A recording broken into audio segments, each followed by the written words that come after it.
Hi everybody, today we're going to find probabilities using the standard normal distribution in Excel.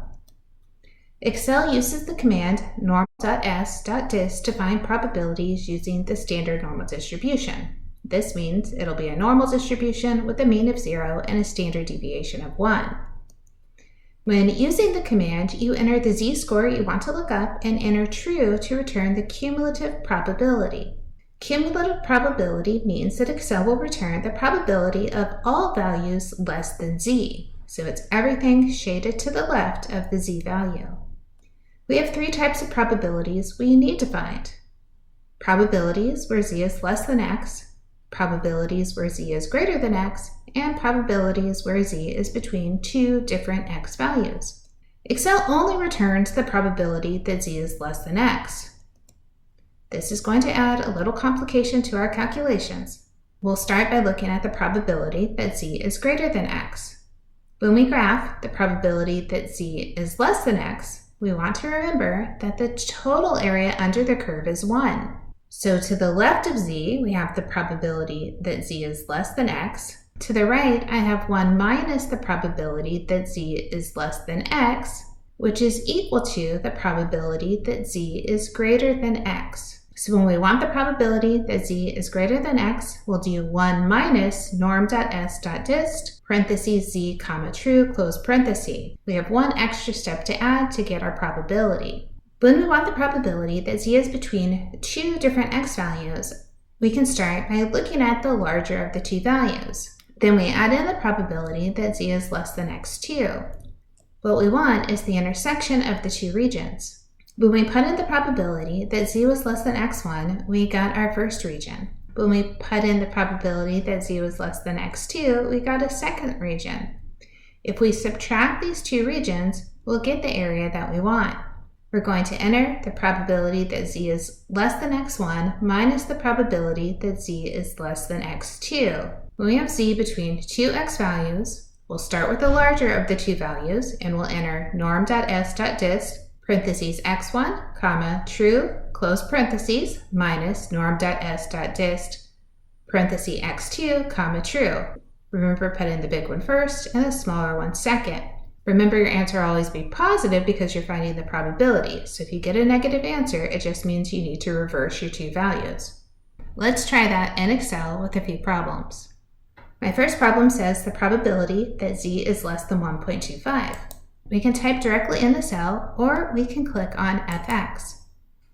When we click on FX, that brings up functions. We can click down and find statistical, and then scroll down to find norm. We want norm.s.dist. We'll select OK. It asks you to put in your z value. Ours is 1.25.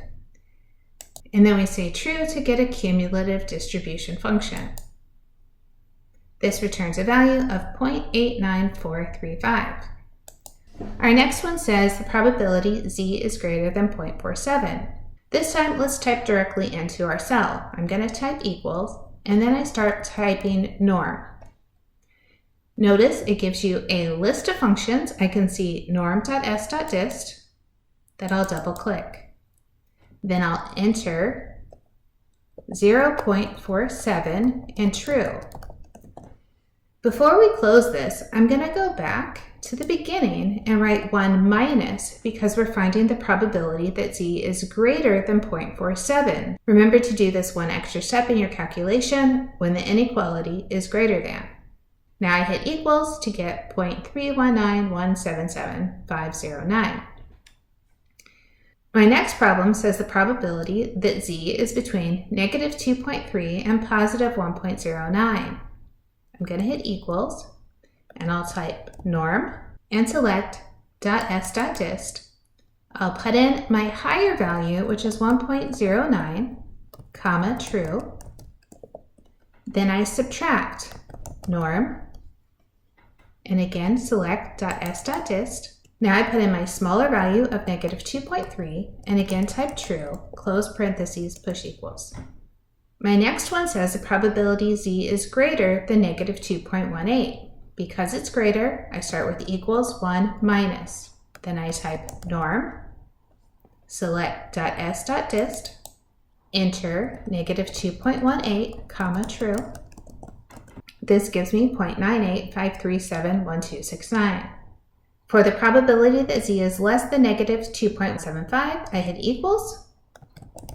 I type norm, select .s.dist, put in -2.75 and true, close parenthesis, I get 0.0029799763. This is a really small probability, which means it's in our tail region.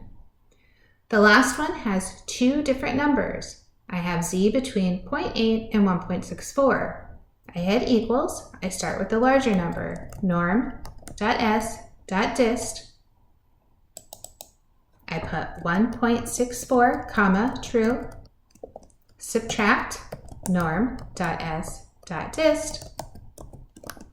Now my smaller value, 0.80, comma, true. This gives me 0.16135285. The more you practice this, the better you're going to get, but I would recommend making a little cheat sheet of what to do for greater than or between two values so that you don't forget the commands you're supposed to use.